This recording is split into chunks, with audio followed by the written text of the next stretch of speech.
Bonjour à toutes, bonjour à tous. Je suis vraiment très heureux, très content de vous retrouver aujourd'hui dans cette vidéo parce qu'on va aborder un sujet que j'aime beaucoup.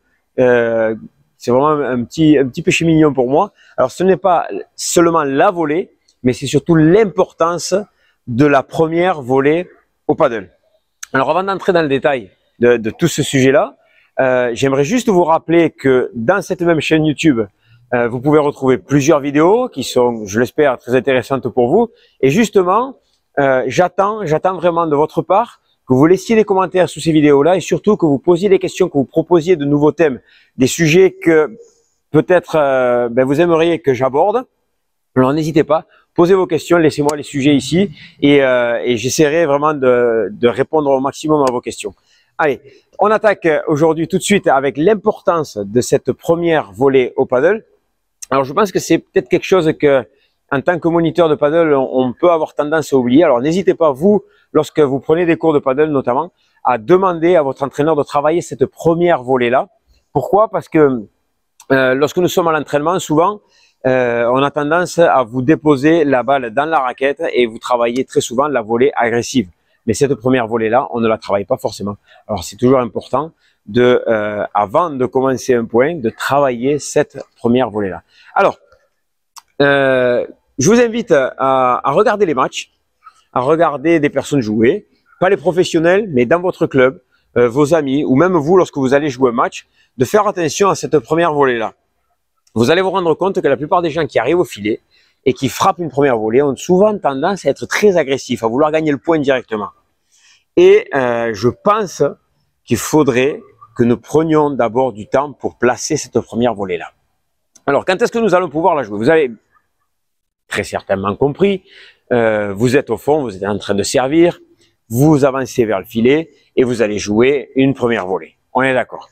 Vous êtes derrière, vous réalisez un lob, vous envoyez les adversaires, au fond du terrain, vous arrivez au filet, clac, vous jouez votre première volée. Jusque-là, on est d'accord. Vous jouez une chiquita depuis le fond. Une chiquita, je rappelle, c'est une balle lente qui tombe derrière le filet. Vous venez vers l'avant, vous réalisez une première volée. Donc en fait, c'est assez simple là-dessus. Lorsque nous sommes au fond du terrain et que nous venons vers le filet, dans ce cas-là, nous arriverons et nous réaliserons une première volée. Jusque-là, je pense que vous avez bien compris. Par contre, quand nous sommes au filet, est-ce que nous pouvons réaliser aussi une première volée?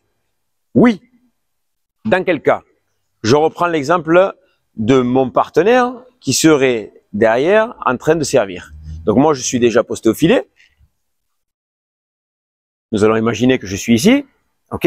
Donc mon partenaire sert, il monte au filet. Ce qui est ce que les adversaires ne retournent pas sur lui, ils retournent sur moi. Donc même si je suis déjà posté au filet, je vais devoir réaliser moi une première volée. J'espère que vous êtes d'accord avec ça. Deuxième cas de figure, nous sommes avec mon partenaire au filet ici et on m'oblige à réaliser une balle haute, à jouer une balle haute, une bandeja, une vibora, un smash, bref, peu importe, une balle haute, ok?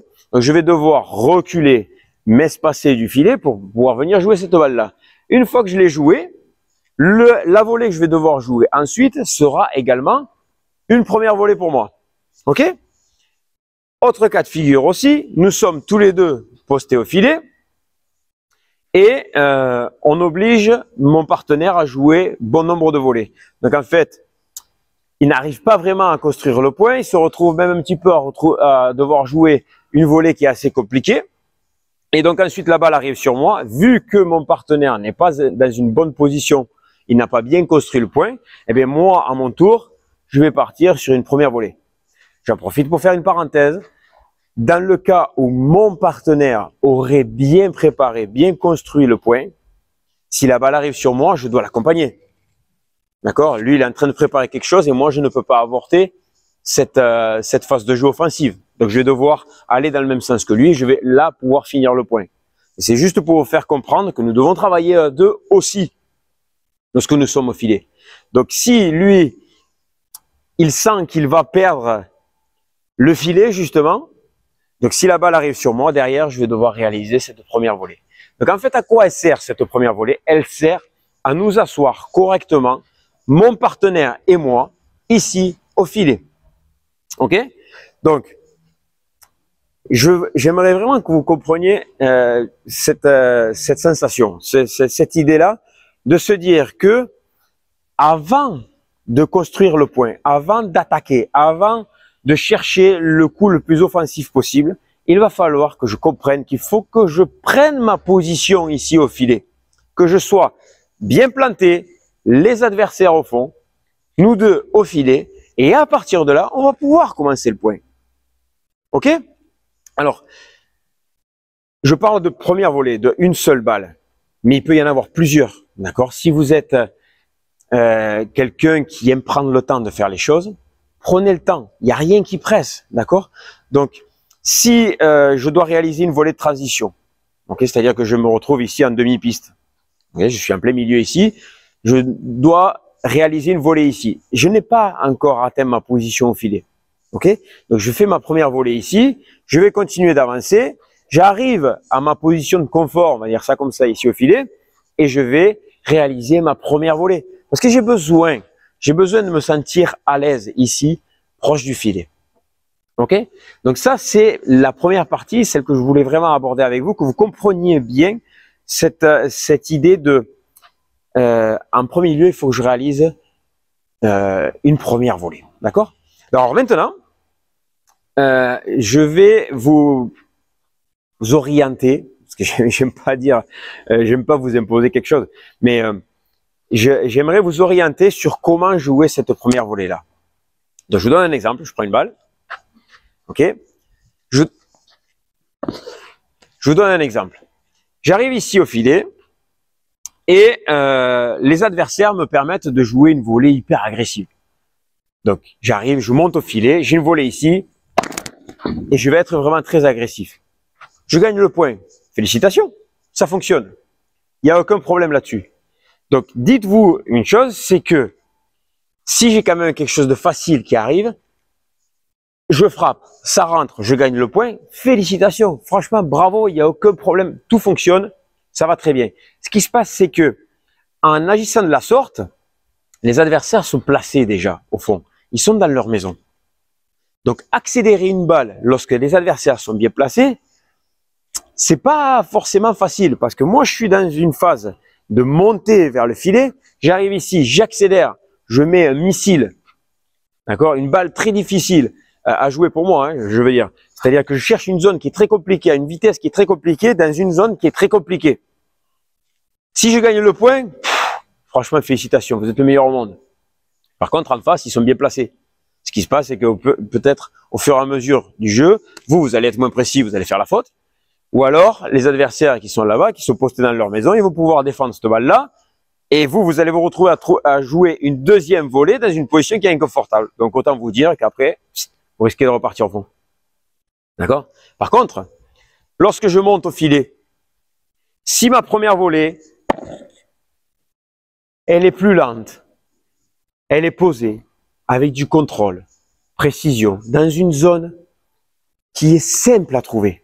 Moi, je vous propose le centre, hein, d'accord? Donc, c'est vraiment la zone la plus facile pour moi, parce que je sais que même si je suis pas si précis que ça, je ferai pas la faute puisque c'est en plein centre. Donc, j'ai encore beaucoup de marge, ok? Donc, ça me permet que si mes adversaires me retournent une balle qui est très rapide, qui est lente dans les pieds, ou qui est même un peu haute, alors que je suis loin du filet, eh bien, en ayant cette courbe de balle-là, je vous invite à la regarder, vous voyez? Ma balle, elle est pas rapide, elle a une courbe comme ceci, elle est pas rectiligne, elle a une courbe, elle vient au fond, elle est assez lente. Et donc, ça me permet à moi d'arriver vers le filet, de rejoindre mon partenaire qui est déjà là. On arrive ensemble au filet. Les adversaires se retrouvent à jouer une balle en dehors de leur maison, qui a un rebond qui restera derrière la ligne de service, donc ils restent eux en défense. Et nous, on va pouvoir s'installer tranquillement ici. Et à partir de là, eh bien, faites ce que vous voulez. Organisez votre point, frappez la balle, faites un amorti, jouez la grille, faites ce que vous voulez. C'est vous qui êtes sur le terrain, c'est pas moi. D'accord? Moi, je suis là pour vous donner des clés, des idées, des conseils. Ok? Donc là, je vous propose le centre. Parce que pour moi, c'est le plus simple. C'est vraiment la zone avec laquelle j'aurai le plus de contrôle. Donc, je monte vers le filet, ou alors, j'ai joué une bandeja, hop, j'essaie de reprendre ma position, j'ai ma première volée à réaliser, je cherche le centre parce que c'est vraiment le plus simple pour moi. Regardez les professionnels, très souvent c'est ce qu'ils font, parce qu'en jouant le centre, vous n'ouvrez pas les angles. Donc vous laissez vos adversaires au fond du terrain, vous faites une volée qui est lente, qui est profonde, avec une courbe. Si les adversaires, peut-être vous allez me dire, oui, mais peut-être les adversaires, ils vont pouvoir venir me presser, me mettre sous pression, avancer pour venir claquer une volée derrière et m'accélérer. Oui, ils peuvent. Mais vu que votre balle, elle n'a pas de vitesse, puisqu'elle a cette courbe et que cette balle a tendance à mourir au fond, eh bien, ça va être à eux de vraiment chercher à accélérer. Et là, ils vont prendre des risques. Alors que si vous jouez rectiligne, une balle rapide en montant au filet, cette balle-là, ils pourront la prendre de volée, juste en la bloquant, la balle elle passe. D'accord? Donc essayez vraiment ça, l'importance de cette première volée-là, travaillez-le à l'entraînement, demandez à votre moniteur, à votre entraîneur, de vous faire travailler ces balles-là. D'accord? Une balle qui va être avec beaucoup de contrôle, qui va être caressée, qui va être déposée. Alors, je vous propose le centre, mais si vous êtes plus à l'aise avec une autre zone, allez-y. Mais le conseil, c'est vraiment chercher les vitres de fond. Il faut que votre balle touche une vitre de fond en premier. Vous avez 5 vitres derrière, vous avez 10 mètres de largeur de piste pour jouer cette première volée-là. Utilisez ces 5 vitres de fond pour vraiment repousser ces adversaires-là, vous installer au filet et après, allez-y. Faites ce que vous voulez. Allez, j'en ai terminé pour aujourd'hui. J'attends bien sûr, encore une fois, tous vos commentaires. Et n'oubliez pas l'importance de cette première volée au paddle. Salut!